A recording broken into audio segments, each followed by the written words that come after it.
반갑습니다. 만약 우리 성도님들이 혹은 누가 저에게 사랑이 뭐냐고 물으신다면 저는 오늘의 설교로 일부분이나마 좀 대답을 하겠습니다. 한 남자가 있었습니다. 그런데 그 남자는요, 자기를 알아보지 못하는 요양원에 있는 아내를 수년간에 걸쳐서 매일 면회를 가는 것입니다. 그래서 사람들이 말했습니다. 왜 알아보지도 못하는 아내를 그렇게 매일 찾아보느냐고요. 그게 아내에게 무슨 소용이 있는 것이냐고요. 그랬더니 그 남자는 말하기를, 내 아내가 날 알아보지 못하지만 난 내가 사랑하는 아내를 알아보거든요. 그래서 매일 가는 겁니다. 그 사랑하는 아내를 보면 행복해서 간다고 말했다고 합니다. 사랑은 상대가 어떠한 상황과 상관없이 그 사람을 돌보는 것도 그와 함께 즐기는 것도 다 행복인 것이죠. 우리나라 사람들은요, 세계에서 유별나게 거들먹거리는 교만한 사람을 싫어한답니다. 우리는 어떤 사람을 좋아하십니까? 온유한 사람, 겸손한 사람, 착한 사람, 신실한 사람, 정직한 사람, 친절한 사람, 자상한 사람, 잘 섬기는 사람 등이 또 우리가 가까이 하고 싶은 사람입니다. 이러한 모든 단어들을 한마디로 표현하면 사랑이 많은 사람이라고도 합니다. 그래서 성경은 사랑을 다음과 같이 표현합니다. 사랑은 오래 참고, 사랑은 온유하며, 시기하지 아니하며, 사랑은 자랑하지 아니하며, 교만하지 아니하며, 무례히 행하지 아니하며, 자기의 유익을 구하지 아니하며, 성내지 아니하며, 악한 것을 생각하지 아니하며, 불의를 기뻐 아니하며, 진리와 함께 기뻐하고, 모든 것을 참으며, 모든 것을 믿으며, 모든 것을 바라며, 모든 것을 그래서 견뎌준대요. 그게 사랑이래요. 저도 사랑이 많은 사람이 좋습니다. 하나님은 유독 심하게 우리가 하나님을 닮으면 참 좋아하십니다. 우리들은요, 내 자녀들이 날 닮은 것이 좋은 것도 있지만 날 닮아서 섬찟하고 불안한 경우도 있습니다. 그래서 제가 보니까 날 닮지 않기를 바라는 부모들이 굉장히 많더라고요. 근데 하나님은 절대적으로 하나님을 닮기를 원합니다. 하나님을 성경은 영이라고도 하셨고, 영, 육과 반대인 것이 영이거든요. 영이라고도 하셨고, 또 하나님을 사랑이라고 정의를 했습니다. 그래서 하나님을 진정으로 아는 사람은 사랑으로 행하는 사람입니다. 사랑으로 행하는 사람이 하나님을 알고 하나님을 닮은 거죠. 사랑은 참 좋고, 사랑은 가장 가치 있고 가장 영원한 것이 바로 사랑입니다. 사랑은 어떠한 능력이나 혹은 지식이나 은사나 직분이나 아름다운 말보다 위대한 것이 사랑입니다. 사랑은 세상을 이기는 믿음보다도 어쩌면 천국의 소망보다도 더 영원한 가치입니다. 사랑은 받는 것도 좋지만 사랑은 행할 때가 더 행복하고 축복입니다. 나를 사랑하는 사람이 있는 곳을 가는 것도 좋지만 내가 사랑하는 사람이 있는 곳에 가는 것이 더 행복한 것과 마찬가지입니다. 그리고 사랑에는 놀라운 하늘의 축복도 있습니다. 사랑 안에 두려움이 없고, 온전한 사랑에 두려움을 내쫓고, 사랑은 허다한 죄를 덮고, 사랑은 또 다른 표현인 남을 불쌍히 여기는 긍휼은 심판을 이기고 자랑한다고도 했습니다. 그래서 사랑은 제일입니다. 성도 여러분, 사랑보다 더 좋은 게 이 세상엔 없답니다. 우리는 이 사랑을 하나님께로부터 사실은 받았습니다. 우리도 이 사랑을 한번 실천해 봅시다. 어디에서? 가정에서, 교회에서, 세상에서 말입니다. 우리는 교회를 나온 이상, 하나님을 믿는 이상, 그 신앙에 열매를 맺는 성도가 되어야만 합니다. 그 열매가 없는 나무는 우리가 과실을 기다리다 몇 년 기다리다 열매 맺지 않으면 잘라버리거든요. 제가 토끼를 키워봤는데 새끼를 내려고 어미 토끼로 키우고 있는데 새끼를 잘 낳지 못하고 낳기만 하면 지 새끼들을 잡아먹긴 하고, 그러는 것은 1년 내로 없애버립니다. 예수님도 무화과나무에서 무화과나무를 따서 드시려고 했는데 시장하셔서 없으니까 이상스럽게 예수님께서 그 무화과나무를 저주해서 죽여버리고 말았습니다. 신기한 일이에요. 여러 가지 이유가 있겠지만 열매의 중요성을 교훈하기 위하여 실물 교육을 제자들에게 하셨던 것 같습니다. 우리 신앙인은 열매를 맺어야 됩니다. 열매가 없으면 하나님 앞에 쓸모없는 신앙인이에요. 하나님께로부터 버림을 받아요. 열매에는 크게 두 가지로, 여러 가지로 나눌 수 있지만 크게 두 가지로 나눌 수 있습니다. 하나는 구원의 열매와 하나는 하나님을 닮은 성품의 열매를 맺어야만 합니다. 그러나 이 두 열매는 서로 사실은 상관관계가 있습니다. 자, 첫 번째 구원의 열매를 좀 알아보려고 합니다. 나 자신의 구원과 이웃의 구원받는 열매를 맺어야 합니다. 내가 먼저 구원받고 나를 통해서 또 구원의 열매가 주렁주렁 맺혀지기를 하나님은 우리를 향하여 기다리고 있습니다. 요구하고 있습니다. 그래서 베드로전서 1장 9절에 보니까 믿음의 결국 곧 영혼의 구원을 받음이라. 믿음의 결국은 영혼의 구원을 목적으로 해야 돼요. 여러 가지 다른 목적이 있어서 우리가 교회를 나와서 연애하고 싶고 결혼하고 싶어서 교회 나와도 괜찮고 뭐 여러 가지 목적 때문에 친교하고 싶고 정보를 얻고 싶어서 좋은 사람 만나고 싶어서 나와도 괜찮습니다. 그러나 결국은 영혼의 구원이 목적이 되어야만 합니다.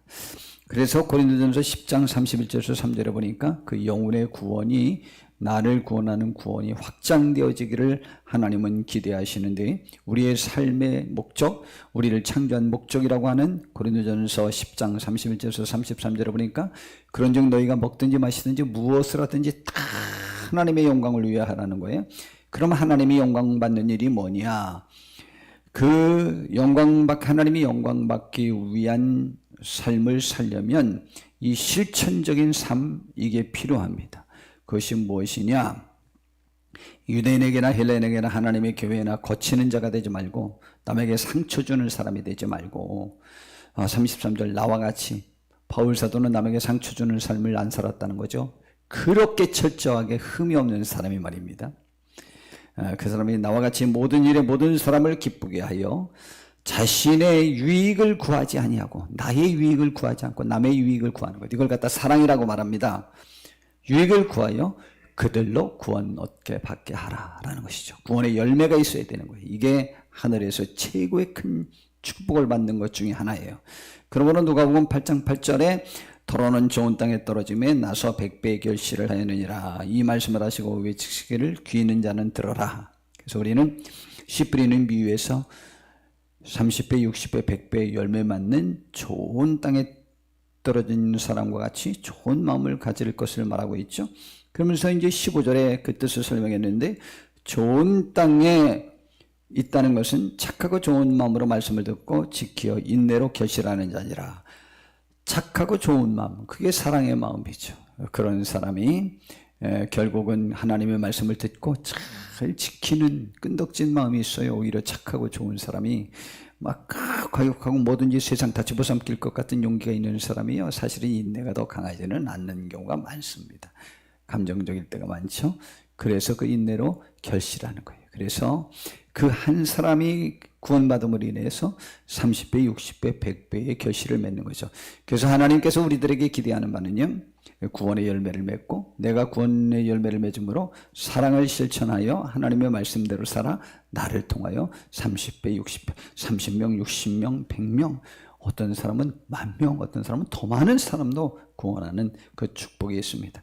우리도 그러한 열매를 맺으셔야만 합니다.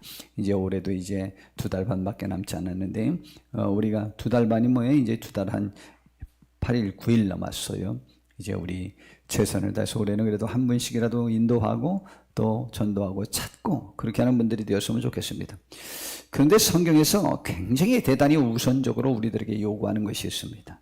그것은 성품의 열매가 있습니다. 바로 하나님을 닮는 것을 하나님은 그렇게 원해요. 우리가 신자 되길 원하고, 우리가 사랑하기를 원하고, 우리가 거룩하기를 원하고, 예수님 닮기를 하나님은 지금도 원하고 있어요. 그 그분의 성품을 담는 성품의 열매가 있습니다. 그래서 갈라디아서 5장 19절에서 24절에 보니까 육체의 일은 분명하다. 육은 영과 반대요. 육은 하나님과 반대를 말합니다. 그래서 육체의 일은 분명하니 곧 음행과 더러운 것과 오색과 우상숭배와 주술과 원수 맺는 것과 분쟁과 시기와 분냄과 당짓는 것과 분열함과 이단과 투기와 술취함과 방탕함과 또와 같은 것들이라. 우리가 전에는 너희에게 경계한 것 같이 경계하노니 이런 일을 하는 자들은 하나님의 나라를 유업으로 받지 못할 것이요 라고 말했습니다. 그러면 그와 반대인 열매를 우리는 맺어야 된다는 거죠. 성령의 열매인데 하나님을 믿는 사람의 열매라는 거예요. 성령은 하나님이거든요. 하나님에게로부터 나온 열매가 뭐냐? 이걸 맺어야 하나님의 자녀가 되는 거죠. 하나님의 자녀임을 증명하는 거죠. 성령의 열매는 사랑과 희락과 화평과 오래 참음과 자비와 양선과 충성과 온유와 절제니 이 같은 것을 금지할 법이 없다라고 이렇게 말했습니다. 그래서 그리스도 예수의 사람들은 육체와 함께 그 정욕과 탐심을 십자가에 못 박은 거예요. 그래서 우리는 주의 영의 지배에서 성령의 열매, 하나님을 닮은 열매가 우리들의 삶 속에서 주렁주렁 맺어야 돼요. 근데 이 열매는요, 성경은 말하기를 맺어도 되고 안 맺어도 되고 하는 것이 아닙니다. 반드시 맺어야만 합니다. 하나님께서, 주님께서 우리와 함께 하시고 우리를 도와주신 많은 이유는 우리의 잘못된 것들을 가지쳐내고 우리를 잘 양육해서 우리로 하여금 농부가 포도원에서 풍성한 열매를 기대해서 농사를 짓듯이 주님은 우리의 농부라고 그랬어요. 우리는 그 포도나무에 가지고, 그래서 우리에 대해서 하나님이 말씀하시기를 요한복음 15장 16절에 하나님이 우리를 택한 목적을 분명히 하고 있습니다. 너희가 나를 택한 것이 아니요 내가 너희를 택하여 세웠는데 이것은 너희로 가서 열매를 맺게 하고, 열매를 맺기를 원해서 우리를 택했다 이 말이죠. 또 너희 열매가 항상 있게 하여, 그 열매가 한 번만 맺는 게 아니고 항상 있게 하여 내 이름으로 아버지께 무엇을 구하든지 다 받게 하려 하심이라. 그 열매가 있을 때 기도에도 응답이 잘 온다는 것이죠. 그러면서 이어서 하나님 말씀하시기를 내가 이것을 너희에게 명함은, 이 목적 1절부터 지금 15절 16절까지 다 말씀하셨는데 그걸 제가 전부 인용하려고 다 여기 해놨는데 지금 시간 관계상 빼고 이것만 한 거예요. 내가 이것을 너희에게 명함은, 열매 맺어야 된다라고 하는 것을 명함은, 너희가 열매 맺게 하기 위하여 내가 그렇게 공을 들이고 있다는 것을 말씀하심은, 이유는 뭐냐? 너희로 서로 사랑하게 하려 함이라. 그럼 여기에서 뭘 하는 것이 주께서 원하시는, 하나님이 원하시는 열매예요? 서로 사랑하는 거예요. 서로 사랑하는 거예요. 서로. 우리가 서로에 제일 많이 서로가 있는 곳이 가정이죠. 그건 뭐 같이 자기도 하잖아요. 그냥 그 인간하고 같이 자기도 하고, 어떤 땐 그분하고도 자고, 인간 같지 않은 것하고도 자고. 근데 그게 한 사람이 막 수시로 변하잖아요. 좌우지간. 제일 부대끼는 것이 가족 아니요. 서로 할 때 가족.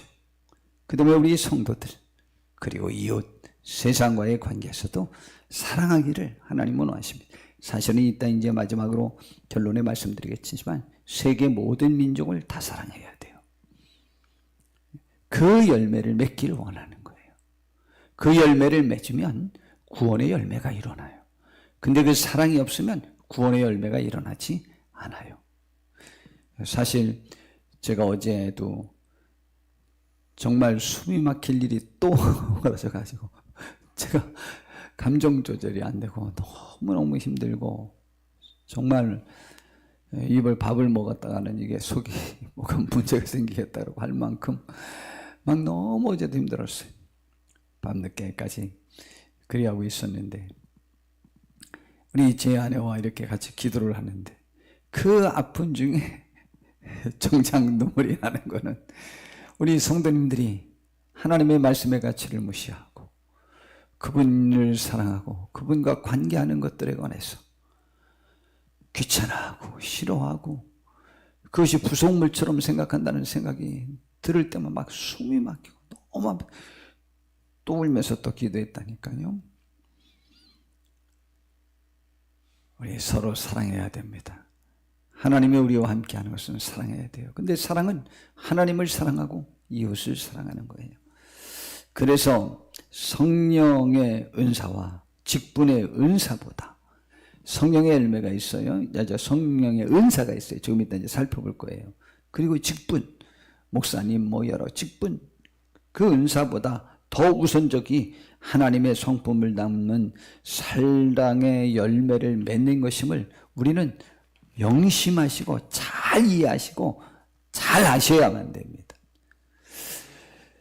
성령의 9가지 은사라고 해서 요즘은 그 은사도 관심 없어요. 별로. 그 9가지가 은사가 뭐냐? 고린도전서 12장 8절부터 보니까 어떤 사람에게는 성령으로 말미암아 지혜의 말씀을, 어떤 사람에게는 같은 성령을 따라 지식의 말씀을, 다른 사람에게는 같은 성령으로 큰 믿음을 주시고, 어떤 사람에게는 한 성령으로 병 고치는 은사를 주시고, 어떤 사람에게는 능력을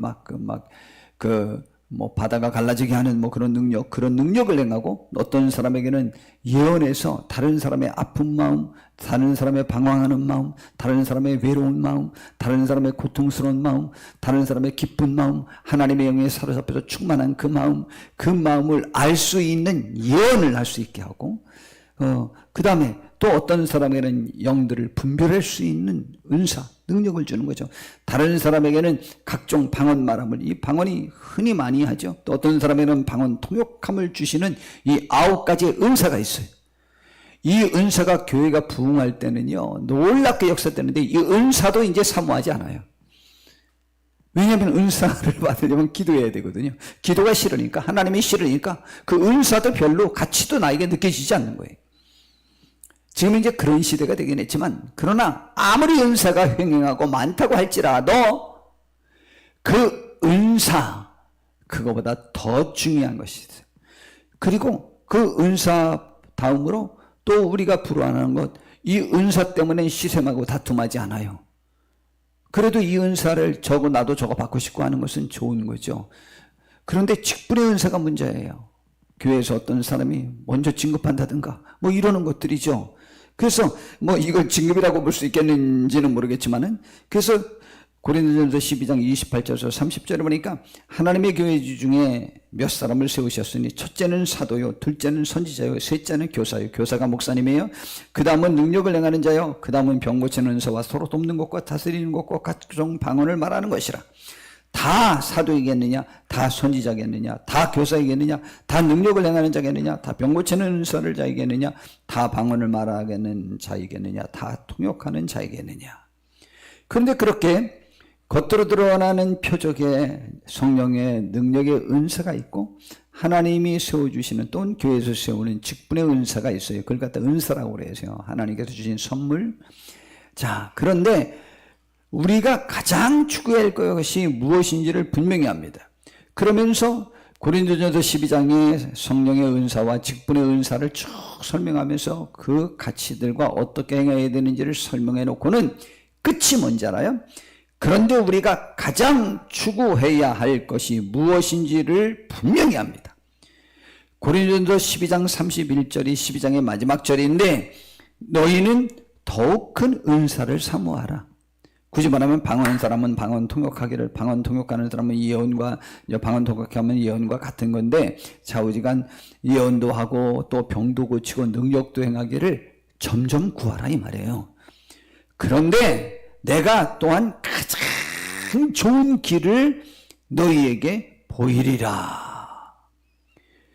이걸 현대어 성경에서는, 그러나 여러분은 이런 은사보다 더 중요한 것을 얻도록 최선을 다하십시오. 더 중요한 게 있다는 거죠. 은사와 직분보다. 이제 나는 이러한 은사보다 더 나은 것을 여러분에게 알려드리겠습니다 하고 고린도전서 13장 1절부터 역시 또 13절까지 사랑에 대해서 정의를 하는 거예요. 사랑의 가치를 설명하는 거예요. 그리고 14장에는 은사들을 어떻게 행해야 되는지 설명하는데 12장과 14장이 은사인데 13장에 사랑을 낀 것은 그 은사의 가치보다 사랑의 가치가 더 중요하고 그 은사를 우리가 구하는 것은 사랑을 실천하는 한 방편으로 그 은사를 구하라는 말씀으로 볼 수 있는 것이죠. 그런데 13장 1절에 사랑의 가치를 설명하기 위해서 이렇게 말합니다. 사랑은 참 좋고요. 사랑은 정말 가치 있고요. 가장 영원한 것입니다. 사랑은 어떤 능력이나 지식이나 은사나 말보다 위대합니다. 사랑은 세상을 이기는 믿음보다도 어쩌면 천국의 소망보다도 더 영원한 가치임을 성경은 말씀해 주고 있습니다. 1절부터 해보니까 내가 사람의 방언과 천사의 말을 할지라도 사랑이 없으면 소리나는 구리와 울리는 꽹과리가 되고, 이게 무슨 말이냐? 뭐 별로 그렇게 신경 안 쓰셔도 돼요. 뭐 대단한 말들인가 보다, 뭐 대단한 방언을 하나 보다, 그런 모든 것보다 그것이 사랑이 없으면 다 쓸모없는 거라는 거죠. 또 내가 예언하는 능력이 있어 모든 비밀과 모든 지식을 알고 또 산을 옮길 만한 모든 믿음이 있을지라도 사랑이 없으면 내가 아무것도 아니요, 나에게 소용없는 게 하나님 앞에 아무 소용이 없다는 거예요. 내가 아무리 산을 수백 번 옮긴다고 할지라도, 많은 사람의 병을 고쳤다고 할지라도 사랑이 없으면 그건 아무것도 아니라는 거예요. 아무것도 아니래요. 내게 있는 모든 것으로 구제하고 또 내 몸을 불사르게 내줄지라도 사랑이 없으면 내게 아무 유익이 없느니라. 제가 이 말씀을 할 때 사랑이 없이 이걸 할 수 있냐? 있죠. 자존심 때문에 홧김에도 할 수 있고 별것 때문에 다 경쟁 때문에 할 수도 있고 막 그래요. 그래서 남이 구제 뭐 하니까 나도 그 인기 얻으려고 지지 않으려고 막 하는 사람도 있고요. 굉장히 많아요. 사랑이 없으면 그 모든 것이 아무 유익이 없다. 그래서 사랑이 뭐냐? 사랑은 그 마음 중심 씀씀이를 말해주고 있어요. 첫 번째, 사랑은 오래 참고, 사랑은 온유하고, 사랑은 시기하지 않고, 사랑은 자랑하지 않고, 사랑은 교만하지 않아요. 사랑은 물에 행하지 아니하고, 자기의 유익을 구하지 않고, 성내지 않고, 악한 것을 생각하지 아니하고, 불의를 기뻐하지 아니하며 진리와 함께 기뻐할 수 있어요. 그러니까 상대방에 대하여 모든 것을 참으며 모든 것을 그에 대해서 믿고 모든 것을 바라고 모든 것을 내가 견딜 수 있는 것이 사랑이래요.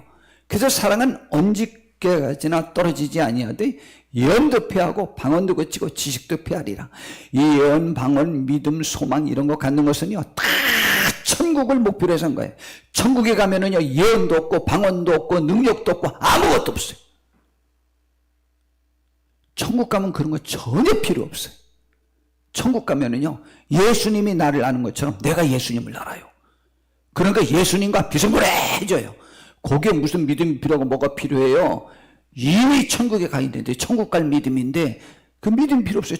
천국의 소망인데 무슨 소망이 필요했어요? 그것은 누리는 것뿐이에요.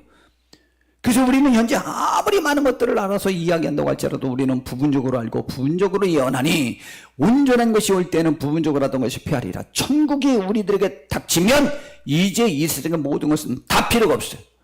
내가 어렸을 때는 말하는 것이 어린아이와 같고 깨닫는 것이 어린아이와 같고 생각하는 것이 어린아이와 같다가 장성한 사람이 되어서는 어린아이의 일을 버렸어요. 세상의 일을 완전히 버렸어요. 우리가 지금은 거울로 보는 것 같이 힘이 하나 그때에는 얼굴과 얼굴을 대어 볼 것이요 지금은 내가 부분적으로 하나 그때에는 주께서 나를 아신 것 같이 내가 온전히 주님을 알아요. 어디 가면 천국 가면. 그래서 믿음, 소망, 사랑 이 세 가지는 우리가 이 세상에 있는 동안은 항상 있어야 되지만 그 중에 제일의 가치, 영원한 가치는 사랑이라고 이렇게 결론을 내린 것입니다. 오늘 아침에 제가 인터넷을 살펴봤는데 뉴스가 하나 떴어요. 금실 좋은 부부였는데 47년 결혼생활 왜 비극으로 끝났나? 사건의 재구성이라는 그 뉴스가 떴더라고요. 76세 된 남편은 지극정성으로 74세 된 아내를 여지껏 돌보았답니다. 그러나 어느 날이었습니다. 술에 취한 남편은 순간 화를 참지 못하고 아내를 폭행했다. 남편은 정신 차린 뒤 후회했지만 돌아올 수 없는 강을 건넌 상태였다. 이미 아내는 숨을 거뒀다. 남편과 아내는 1974년 9월 17일 100년 가약을 맺었다. 두 사람은 금실좋기로 소문난 부부였다. 2019년 5월 21일 치매라는 악몽이 찾아오기 전까지 말이다. 그러니까 2019년부터 지금 2023년까지 4년 동안을 이렇게 5년이네요. 5년 동안을 그 남편이 아내를 뒷바라지한 거예요. 아내의 상태는 나날이 나빠졌다. 죽은 올케의 이름을 부르는 등 사리분별을 하지 못했다. 남편의 몸과 마음이 지쳐갔다. 2011년 4월 그는 숨을 마시고 취했다. 2021년에 사건은 벌어졌네요. 그 상태에서 아내에게 치매약을 먹이려고 했다. 아내는 건강한데 왜 약을 먹냐며 남편의 손목을 주걱으로 내리쳤다. 그러자 남편은 이성을 잃고 아내를 마구 때렸다. 아내는 남편을 피해 밖으로 도망쳤다. 정신을 차린 남편은 아내를 잡기 위해 경찰에 신고했다. 아내를 직접 찾으러 다니기도 했다. 그러나 아내는 거주지 인근 공사 현장에서 숨진 채 발견됐다. 남편의 폭행 영향으로 끝내 사망한 것이었다. 남편은 범행 자체는 인정했지만 우발적으로 저지른 행동이라고 주장했다. 재판부는 어떤 판단을 내렸을까? 지난달 남편은 징역 3년에 집행유예 4년을 선고받았다. 재판부는 피해자의 고통이 상당했을 것으로 예상된다면서도 피고인이 요양보호사 자격시험을 준비하는 등 상당기간 치매에 걸린 아내를 간병하는 데 최선을 다한 점들을 고려했다며 양형 이유를 설명했다. 참 아쉽죠. 오랫동안 정말 금신 좋은 부부로 소문나게 잘 살았는데 아내가 치매에 걸렸고 엉뚱한 이야기만 하고 그날도 약을 먹으랬더니 건강한 내가 약을 왜 먹냐고 하면서 주걱으로 손목을 내리치는 바람에 참았던 화가 폭발이 돼서 폭행을 해서 그 아내를 죽였어요. 집행유예는 지금 당장 이제 감옥 생활을 안 하고 4년 동안 봐준다는 거죠. 여기 감옥은 안 가지만 일단 그래도 이렇게 형을 받았어요. 근데 감옥은 직접 가두지 않는 형을 내렸네요. 저는 가슴이 찡합니다.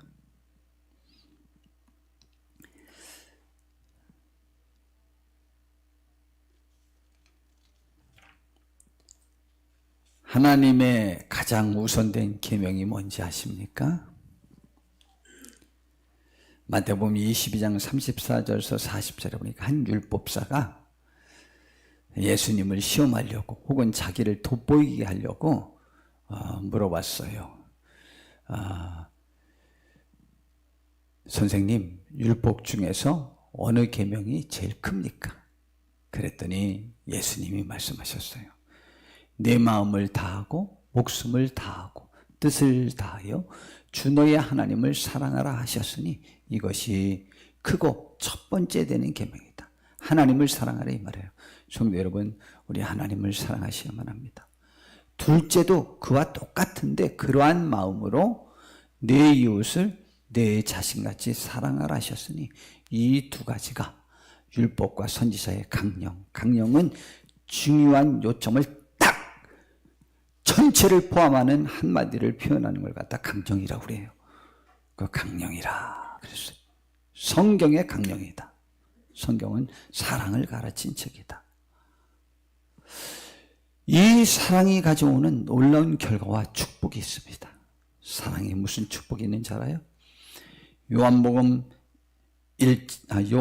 4장 16절부터 보니까 하나님이 우리를 사랑하시는 사랑을 우리가 알고 믿었노니 하나님은 사랑이시라.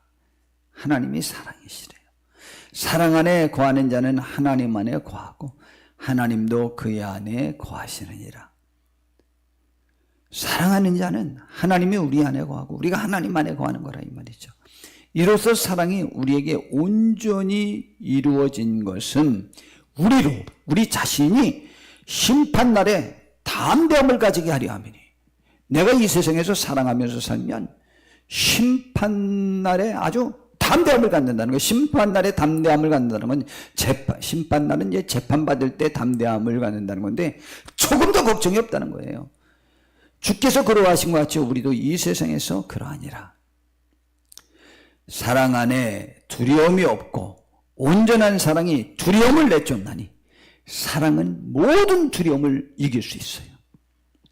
앞으로 닥칠 불행에 대한 염려에 대한 두려움도 이길 수 있고 여하튼 모든 것을 이길 수 있고 사랑은 이 심판을 두려워하지 않는 두려움을 이길 수 있고 온전한 사랑이 두려움을 내쫓나니 두려움에는 형벌이 있습니다.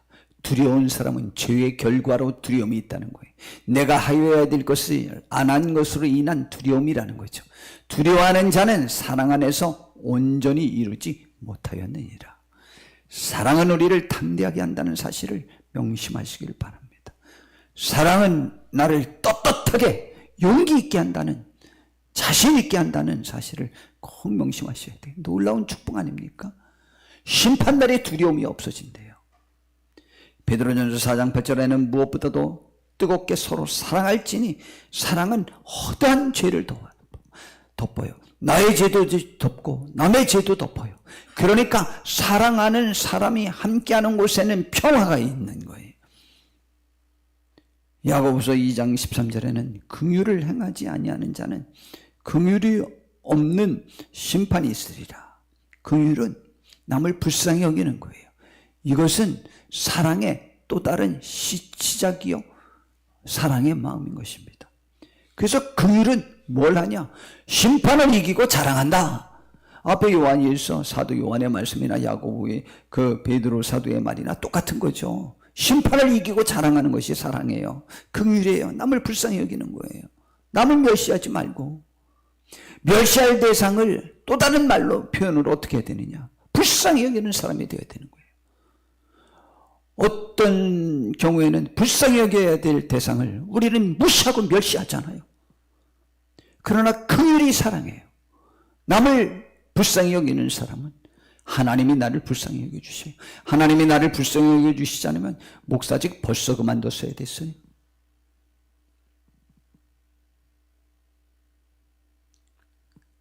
우리는 이 사랑의 마음이 이렇게 심판을 이기고 자랑한다는 사실을 명심하시길 바랍니다.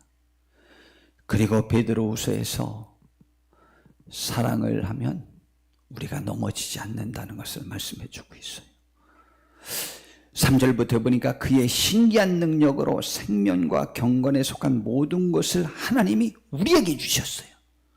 이는 자기의 영광과 덕으로서 우리를 부르신 이를 우리가 알고 있기 때문에 그 축복을 주신 거라는 거죠. 이로써 그 보배롭고 지극히 큰 약속을 우리에게 주사 이 약속으로 말미암아 너희가 정욕 때문에 세상에서 썩어질 것을 피하여 우리는 이 하나님의 사랑, 이 하나님의 은혜, 이 약속, 이 귀한 약속으로 인해서 정욕 때문에 세상에서 썩어지는 삶을 살겠다. 썩어질 것을 피하여 신성한 성품, 하나님의 성품에 참여하는 자가 되게 하려 하셨느니라. 그 하나님의 성품이 뭐냐? 그러므로 너희가 더욱 힘써 너희 믿음의 덕을, 우리는 자주 말합니다. 믿음이면 다인 것처럼 말합니다. 그러나 믿음은 믿음의 가장 기초 단계예요. 믿음에 뭘 갖춰야 되냐? 덕을, 좀 덕스러운 사람이 되라. 남들에게 후덕한 사람이 되라 이 말이에요. 이런 단계로 나아가야 된다는 거죠.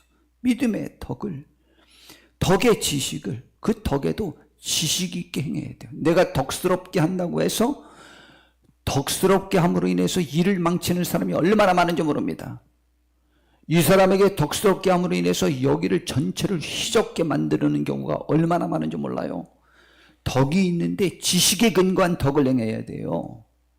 사랑도 지식에 의한 사랑을 해야지 무조건 감싼다고 아니야 많이 먹어야지 그래봐요. 상대방 죽일 수도 있지.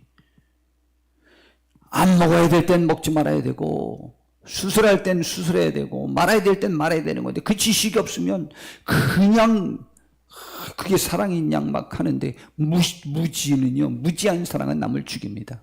그래서 사랑, 이거의 덕에는 지식이 필요해요.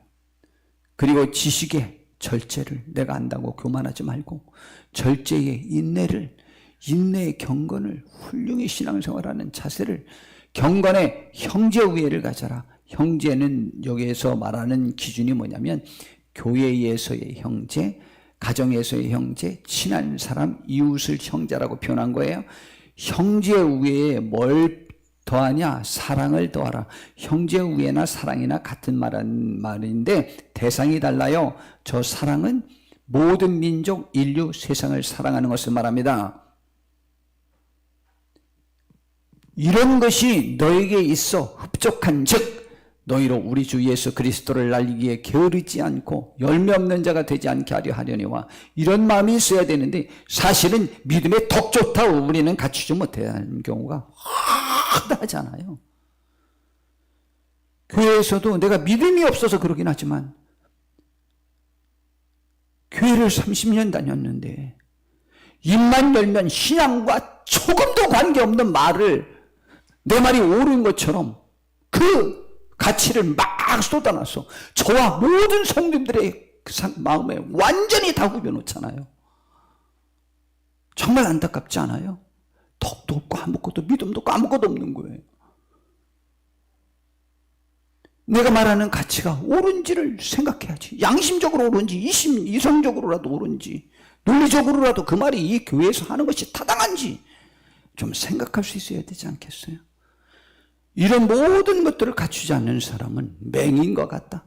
멀리 보지 못하고 그의 옛죄가 깨끗하게 된 것을 잊어가지고 자기도 그 죽을 만한 사람이 용서받은 걸 모르고 남을 사랑할 줄 모르는 사람이 된 거라는 거죠.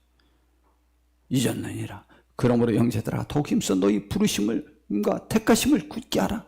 너희가 이것을 행한 즉 이렇게 사랑까지 이루는, 모든 사람을 사랑하는 덕에 그런 모든 것까지 갖출 수 있는 사람이 되면 어떻게 되느냐? 너희가 이것을 행한 즉 언제든지 너 자신이 넘어지지 않는다 이 말이죠. 실족하지 않으리라. 인생 삶에 실패가 없다. 네가 사랑해봐라. 너 안 넘어진다. 네가 넘어지는 것은 네가 사랑을 행하지 않기 때문에 그렇게 된 것이다 라고 말하는 거죠. 이 사랑의 가치가 너무 위대하죠. 우리를 넘어지지 않게 해요. 이같이 하면 우리 주 곧 구주 예수 그리스도의 영원한 나라에 들어감을 넉넉히 너희에게 주시리라. 사랑이 가져오는 축복 너무 좋죠. 두려움을 이길 수 있습니다. 허다한 죄를 덮을 수 있어요. 심판을 이길 수 있어요. 내 스스로가 넘어지지 않아요. 사랑이 없으면 남도 넘어뜨리고 나도 넘어져요. 그러나 사랑이 있으면 남도 세우고 나도 세워요. 사랑이 좋은 거예요. 근데 이 사랑은 어디까지 간다고요? 천국에서 믿음, 소망은 사라져요. 그러나 사랑은 천국에서도 남아있어서 천국에서는 사랑만 누리는 곳이에요. 사랑만 하는 곳이에요. 우리도 이 사랑의 사람들이 되면 주께서 되게 좋아하실 거예요. 하나님께서 너무 좋아하실 거예요. 어쩜 이렇게 날 똑 닮았냐 하고 말입니다.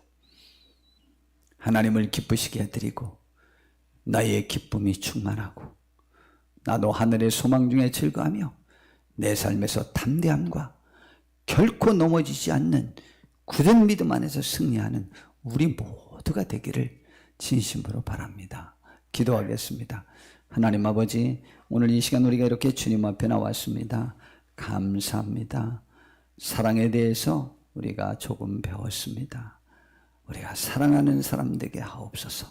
사랑은 참 좋은 것이고 제일 좋은 것이고 제일 좋은 우리가 목적해야 될 길입니다. 하나님, 사랑하는 우리 성도 되어서 주의 위로와 평강이 넘치게 하옵소서. 하나님을 사랑하고 형제와 이웃을 사랑하고 세계를 사랑하는 우리 모두가 되게 하옵소서. 예수님의